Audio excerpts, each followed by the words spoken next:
Hello बच्चों, आप सभी को हमारी यूट्यूब चैनल में हार्दिक स्वागत है।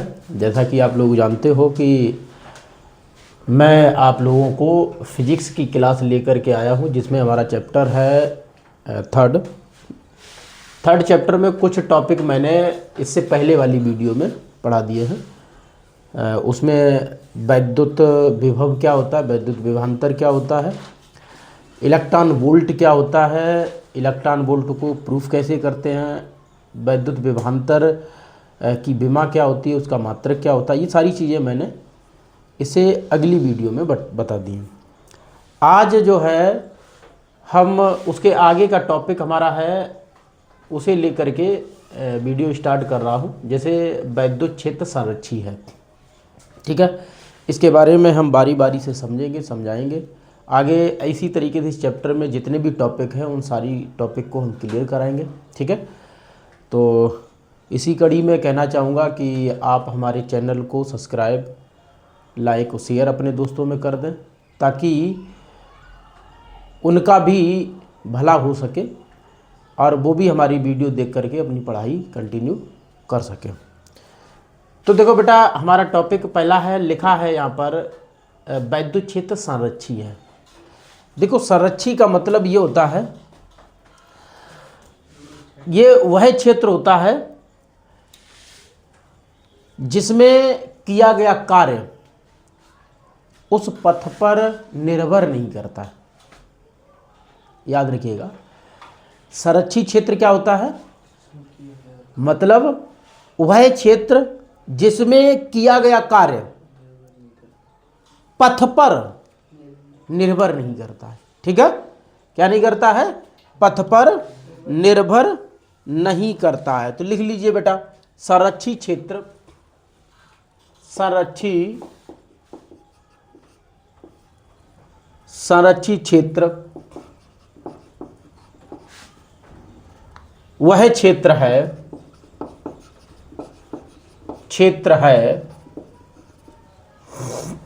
जिसमें किया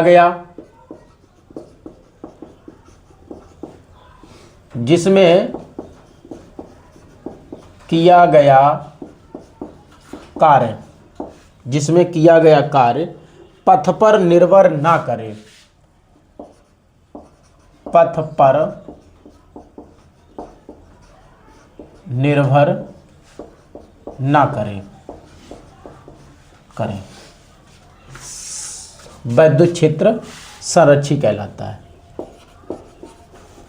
वैद्युत क्षेत्र संरक्षी कहलाता है, ठीक है।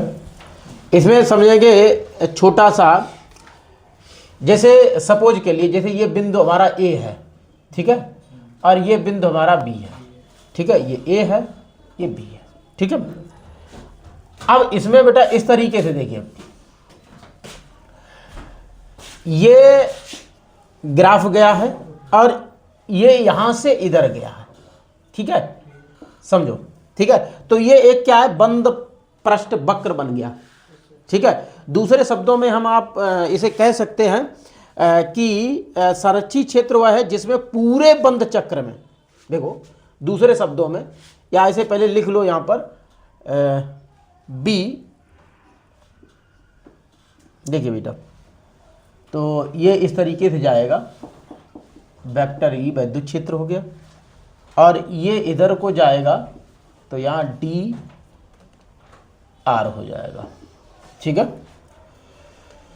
तो ये बी है, सॉरी यहाँ बी है, यहाँ सी कर दो, ठीक है, अलग अलग पूरा चक्र बन जाएगा, और यहाँ डी कर दो, ठीक है। तो ए बी सी और डी, और इसमें दूसरे शब्दों में लिख सकते हो, दूसरे शब्दों में संरक्षी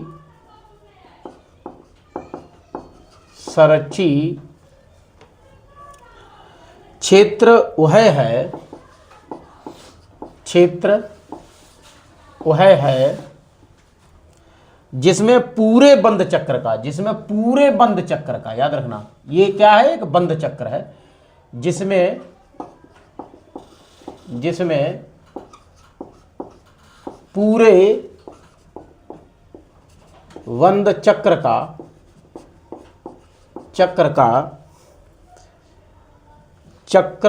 बंद चक्र में कृत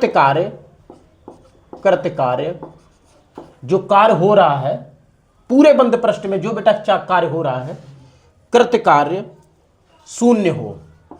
कैसा हो बेटा? शून्य हो। ठीक है, शून्य हो अथवा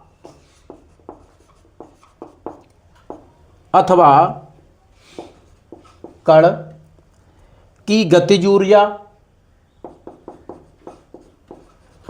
ऊर्जा पूरे बंद चक्र में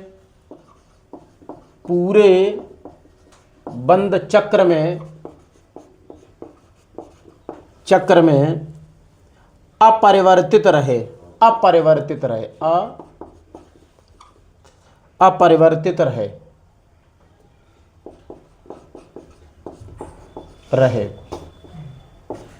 ठीक है, तो देखिए बेटा, इसे जब हम लोग हल करेंगे तो लिखेंगे अतः आवेश Q को A, देखो कोई Q आवेश है, वो A B C D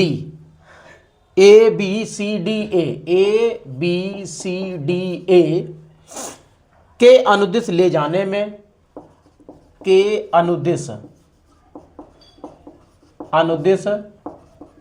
ले जाने में कृत कार्य देखो बेटा, W बराबर Q BA माइनस BB। ठीक है, अब देखो कृत कार्य क्या हो जाएगा, याद रखना, A से B, B से C, C से D और फिर A। तो ये पूरे बंद चक्र में जो आवेश Q है, इसे जब आप ले जाओगे इस तरीके से, तो इसका जो कार्य होगा वो क्या हो जाएगा? शून्य हो जाएगा। ठीक है, तो शून्य हो जाएगा का मतलब यहाँ क्या हो जाएगा? हमारा जीरो हो जाएगा। ठीक है, या लिख सकते हो QBA माइनस BB बराबर जीरो। ठीक है, कृत कार्य क्या हो जाएगा भैया? शून्य हो जाएगा। अब इसी तरीके से लिख लो, यदि किसी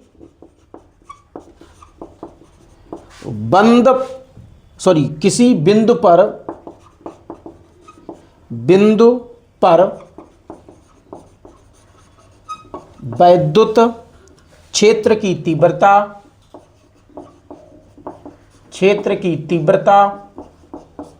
वेक्टर E तथा आवेश Q के कण का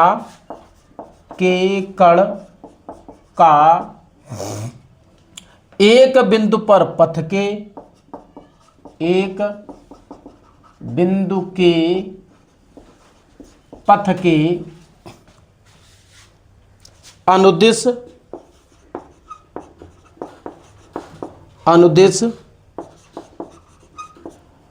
लघु विस्थापन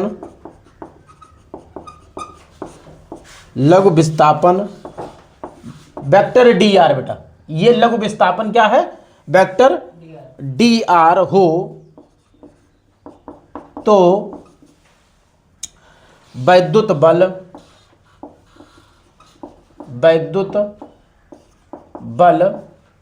वेक्टर F बराबर Q वेक्टर E द्वारा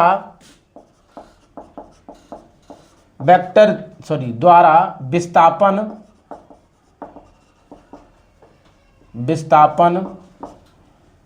वेक्टर dr में किया गया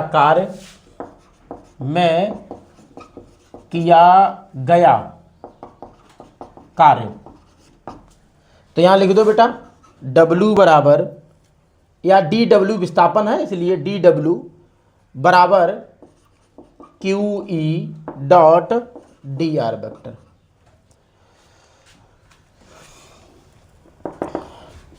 लिख लो बंद पथ, बंद पथ ABCD A, ये बंद पथ है पूरा, ठीक है। के अनुदेश, के अनुदेश कुल कार्य, कुल कार्य। तो यहां लिख लो बेटा W बराबर इंटीग्रेशन ABCD A, और यहां लिख दो ये, देखो ये लिखा मतलब QE, तो यहां लिखो QE डॉट DR वेक्टर, ठीक है। और ये कार्य क्या है, जैसा कि आपको बता दिया है कि ये शून्य है, तो ये क्या हो जाएगा, इसके बराबर 0 हो जाएगा, ठीक है।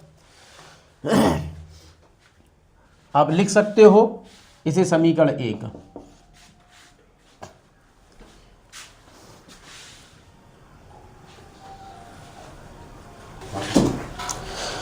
तो देखो बच्चों, अगला हमारा टॉपिक है बिंदु आवेश के कारण किसी बिंदु पर वैद्युत विभव, ठीक है। बिंदु आवेश के कारण किसी बिंदु पर वैद्युत विभव, चित्र आपके सामने है, इसे बेहतर आप समझ लेंगे, उसके बाद हर चीज समझ में आ जाएगी। देखिए जैसे बिंदु O पर आवेश जो है वो +Q है, ठीक है। R मीटर पर एक बिंदु A स्थित है, जिस पर, इसी A पर वैद्युत विभव ज्ञात करना है, ठीक है। यहां क्या ज्ञात करना है, वैद्युत विभव ज्ञात करना है। अच्छा, O से x मीटर की दूरी पर एक बिंदु B है, ठीक है, और इस B बिंदु पर धन परीक्षण आवेश Q नॉट लगा हुआ है। अच्छा, जिस पर बल F कार्य कर रहा है, बिंदु B के विपरीत दिशा में, देखो बिंदु B को अगर C तक ले जाने में कितना हमें कार्य करना पड़ेगा, और इन दोनों के बीच की जो लघु दूरी है वो dx है। क्या है, लघु दूरी क्या है, dx है। तो लिख लो, छोटा सा भाषा लिखो, माना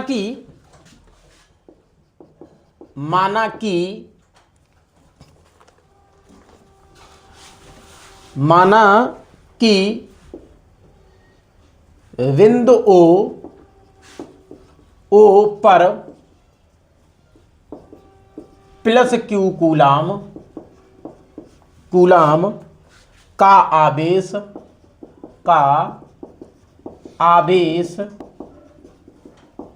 किसी ऐसे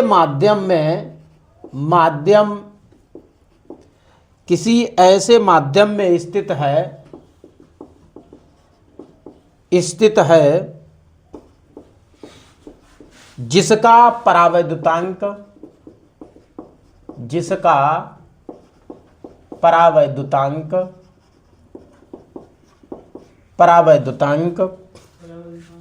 K है, बिल्कुल K है, ठीक है। हाँ, अब लिखिए आवेश +Q द्वारा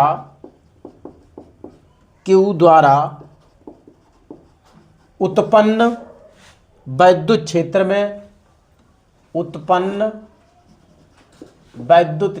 में बिंदु O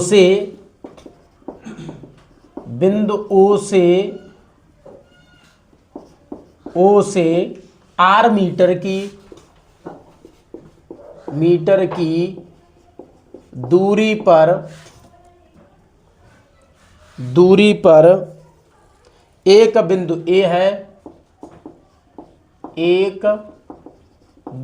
A है, जिस पर वैद्युत विभव ज्ञात करना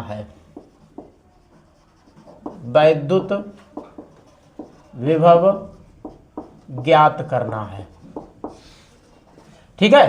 बिंदु O से, याद रखिएगा, बिंदु O से x मीटर की दूरी पर, O से x मीटर की दूरी पर एक बिंदु B है जिस पर धन परीक्षण आवेश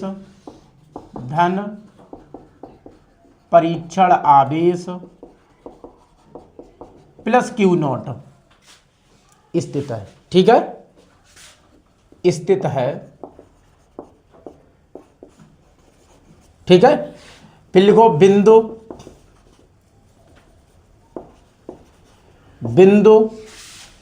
B के विपरीत दिशा में, B के विपरीत दिशा में क्या, या B के विरुद्ध। ठीक है,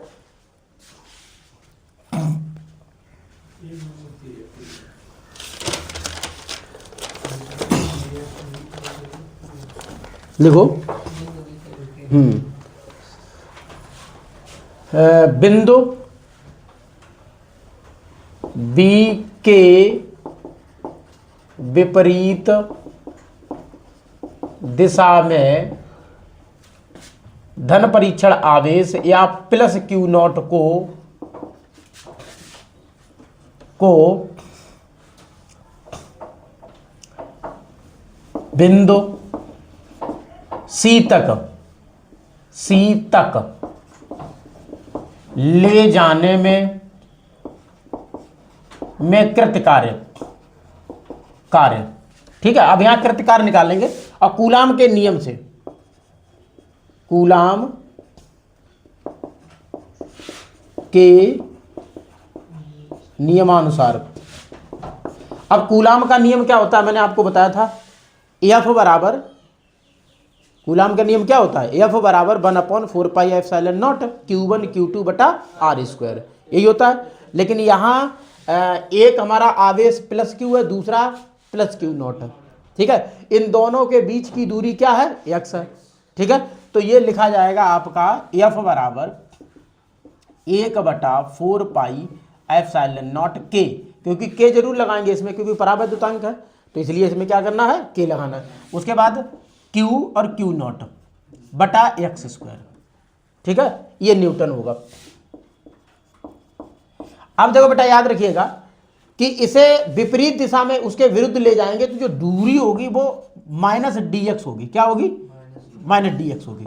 ठीक है, समझ रहे मेरी बात, कि अगर हम, वैसे इसकी लघु दूरी क्या है, dx है, लेकिन अगर हम यही कार्य करेंगे B से C की तरफ ले जाएंगे तो ये विपरीत दिशा में जाएगी, इसलिए निगेटिव चिन्ह हो जाएगा। ठीक है, माइनस का हो जाएगा। तो इसमें आप लिखिए कृत्य कार्य, मतलब W बराबर बल गुणे दूरी, बल गुणे क्या होगा, दूरी। तो W बराबर बल क्या है आपका, 1/4πε0 K डॉट Q नॉट बटा x स्क्वायर, और गुणे बेटा dx, गुणा में क्या रहेगा, dx वो भी निगेटिव। ठीक है, हाँ dx। अब देखिए बेटा, इसमें क्या करेंगे, जब हम इसे सॉल्व करेंगे तो ये हो जाएगा W बराबर, माइनस आगे लगा दो। ठीक है, तो 1/4πε0 K डॉट Q नॉट बटा x स्क्वायर और dx। ठीक, अब देखो बिंदु R से अनंत तक ले जाने में थोड़ा लिखना है, एक छोटी सी लाइन कि धन परीक्षण आवेश को अनंत से बिंदु A तक ले जाने में किया गया कार्य। लिख दो, धन परीक्षण आवेश को या प्लस Q, या परीक्षण आवेश को, परीक्षण आवेश प्लस Q नॉट को प्लस Q नॉट को अनंत से R दूरी पर ले जाने में कृत्य कार्य। ठीक है, अब देखो बेटा, कृत्य कार्य जो हमारा रहेगा वो कैसे हम लोग इसे निकालेंगे, W बराबर इंटीग्रेशन, देखो कहां से, अनंत से अनंत से कहाँ ले जाएंगे, आर दूरी पर ले जाएंगे, अनंत से ले जाएंगे। तो देखो बेटा अनंत का कोई मतलब यहाँ क्या है, अनंत है, मतलब आर दूरी पर ले जाएंगे, ये अनंत हो जाएगा। ठीक है, यही होगा, अनंत से आर दूरी पर इसे हम ले जाएंगे। और तो ये क्या हो जाएगा बेटा, देखिए सॉल्व करते हैं इसे। माइनस का 1/4 पाई एप्सिलॉन नॉट के डॉट क्यू नॉट बटा एक्स स्क्वायर और डी एक्स।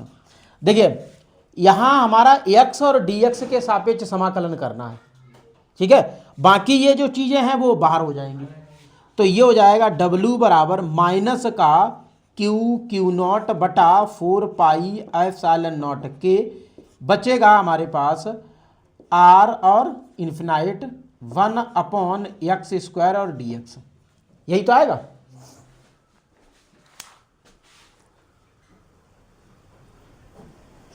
ठीक है,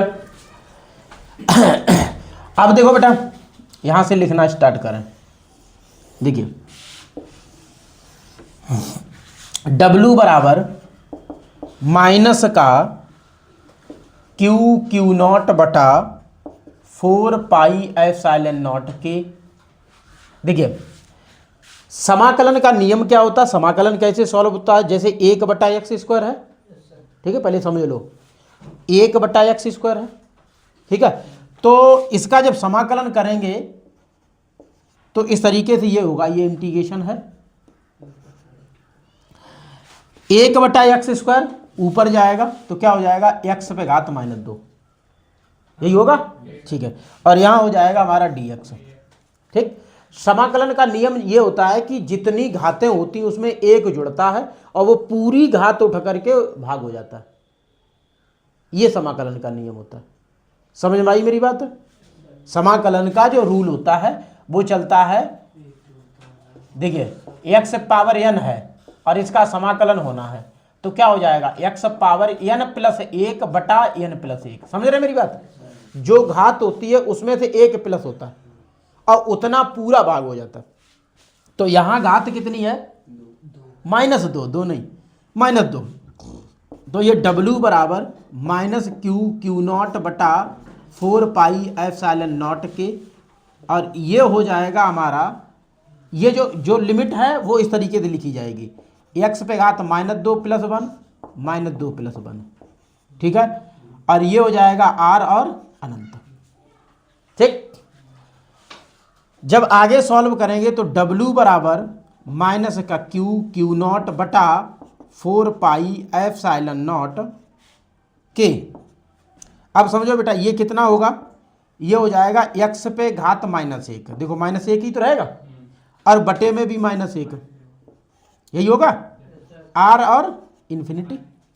अब इसे भी आप चेंज करिएगा, देखिए क्योंकि माइनस की घात है तो वो नीचे उतर के आ जाएगी। तो W बराबर माइनस क्यू नॉट बटा 4 पाई एप्सिलॉन नॉट के, ये हो जाएगा आपका, जब घुमाएंगे तो माइनस का 1/x, यही आएगा, यही आएगा कि नहीं आएगा बताइए। अब ये माइनस बाहर निकालो और इस माइनस के साथ गुणा करा दो तो क्या हो जाएगा, ये सिस्टम प्लस का हो जाएगा कि नहीं। चलिए यहां से लिखिए W बराबर, देखो प्लस का ही लिखेंगे, ये माइनस और माइनस गुणा होगा प्लस का हो जाएगा, क्यू नॉट बटा 4 पाई एप्सिलॉन नॉट के, ठीक है, और यहां हो जाएगा आपका 1/x r और अनंत, यही होगा। अब देखो क्या है, इसमें हमें क्या लगाना है, इसमें हमें लगाना है r, x की जगह पे क्या लगाना है, r लगाना है, और x की जगह पे इन्फिनिटी लगाना है। तो W बराबर क्यू नॉट बटा 4 पाई एप्सिलॉन नॉट के, यहाँ होगा 1/r माइनस 1/इन्फिनिटी, ऐसे लगती है लिमिट, पहले अपर लिमिट उसके बाद माइनस करके लोअर लिमिट। तो 1/इन्फिनिटी क्या होती है, सदैव 0 होती है, ठीक है। तो ये आपका W बराबर क्यू नॉट बटा 4 पाई एप्सिलॉन नॉट के, ठीक है, और ये तो 0 हो जाएगा तो क्या बचेगा, 1/r बचेगा, यही आएगा। अब देखो ये तो W का मान आ गया, ठीक है, जबकि हमने आपको पढ़ाया है क्या, B बराबर W/Q0, यही पढ़ाया, अभी हम पढ़ चुके हैं ये चीजें। B बराबर W बटा Q। अब W का ये मान यहाँ रख देंगे, तो B बराबर, क्योंकि हमें B विभव ज्ञात करना है, ठीक है, तो यहाँ B बराबर हो जाएगा हमारा, देखो 1 बटा क्यू नॉट और इंटू ये Q not 4 pi epsilon not के और इंटू 1 बटा आर, यही रहेगा। अब देखो क्यू नॉट से क्यू नॉट काट दो, ठीक है, तो ये हमारा आएगा B बराबर 1 बटा 4 पाई एप्सिलॉन नॉट के डॉट, ये जो Q बचा वो इसके बटे में Q बटा R हो जाएगा। अब K हमें क्या लगाना है, K एक नियतांक है, तो K बराबर 1 लगा देना। अब जब K बराबर 1 लगाएंगे तो ये 1 का गुणा इसमें होगा, यही रहेगा, मतलब B बराबर क्या हो जाएगा, B बराबर 1 बटा 4 pi epsilon not dot Q बटा R वोल्ट। ये किसी बिंदु पर वैद्युत विभव निकल के आया, मतलब ये पूरा डेरिवेशन है। हाँ, उसे पूरा K लिख सकते हो, ठीक है। तो यहाँ परावैद्युतांक K की जगह पे हमने क्या लिया, 1 लिया, तब ये B बराबर 1/4 पाई एप्सिलॉन नॉट Q बटा R वोल्ट ये हमारा निकल के आ गया है, ठीक है भैया, नोट कर लीजिए इसे, समझ में आया।